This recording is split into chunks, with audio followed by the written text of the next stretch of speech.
Baghdad শহরের ইমামের স্ত্রীকে লুকিয়ে দেখে ওই এলাকার এক মাস্তান তার প্রতি ভীষণ আসক্ত হয়ে পড়লো।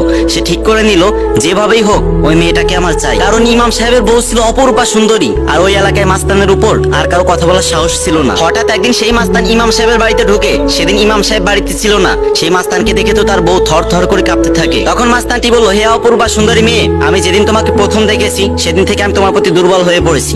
আমি তোমাকে আমার জন্য কামনা করতেছি, তোমাকে আমার চাহিদা পূরণ করতেই হবে। আমি তোমাকে ভাবার জন্য এক রাত সময় দিলাম, কালকে আমি আবার আসবো। তখন মেয়েটি কান্না করতে লাগলো এবং মাস্তানটি চলে গেল। রাতে যখন ইমাম সাহেব বাড়িতে ফিরলেন তখন তার বউ তাকে সবকিছু খুলে বলল। তখন ইমাম সাহেব বলল, তুমি রাজি হয়ে যাও, কিন্তু একটা শর্তে। তাকে তুমি বলবা সে যদি একটা না 40 দিন মসজিদে গিয়ে প্রথম তাকবীরের সহিত জামাতে নামাজ আদায় করতে পারে তাহলে তুমি তার মনের বাসনা পূরণ করবে। তারপর দিন যখন মাস্তানটি এলো তখন মহিলাটি তার শর্ত খুলে বলল। তখন মাস্তানটি হেসে বলল, আরে এটা কোনো বিষয়, তোমার মতো সুন্দরী মেয়েকে পাওয়ার জন্য মাত্র 40 দিন নামাজ পড়তে হবে, এর থেকে বড় শর্ত দিলেও আমি ঠিকই রাজি হয়ে যেতাম। তারপর দিন থেকে সেই মাস্তানটি 5 ওয়াক্ত নামাজ ইমাম সাহেবের পিছনে আদায় করা শুরু করলো।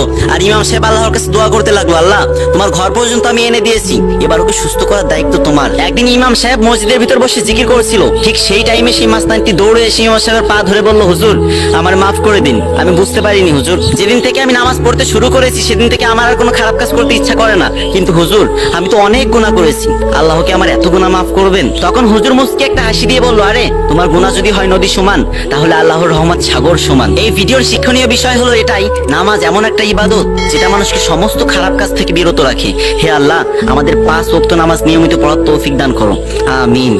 আপনার একটা শেয়ারের মাধ্যমে একটা মানুষ হেদায়েত পেয়ে যেতে পারে। অনেক তো গান বাজনার ভিডিও শেয়ার করলেন ভাই, এবার না হয় একটা ইসলামিক ভিডিও শেয়ার করেন। আল্লাহ আমাদের সবাইকে বোঝার তৌফিক দান করুন।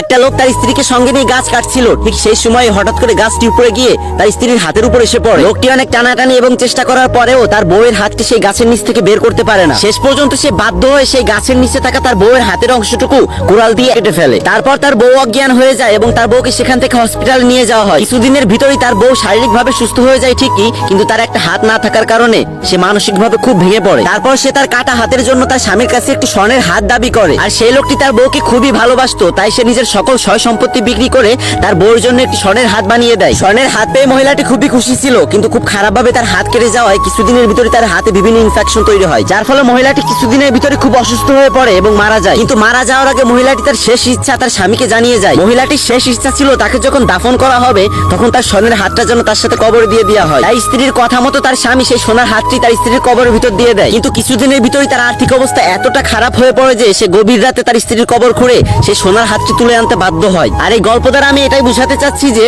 দিন শেষে টাকাই সব মামা। বিশেষ করে আমাদের এই জেনারেশনে সত্যিকারের ভালোবাসা বলতে কিছু হয় না, এই শহরে ভালোবাসা টাকায় বিক্রি হয়। আর শাহজাহান যদি এই যুগের ভালোবাসা দেখতো তাহলে নাকি তাজমহল ভেঙে আকিস বিড়ির দোকান দিত। আপনাদের কি মনে হয়?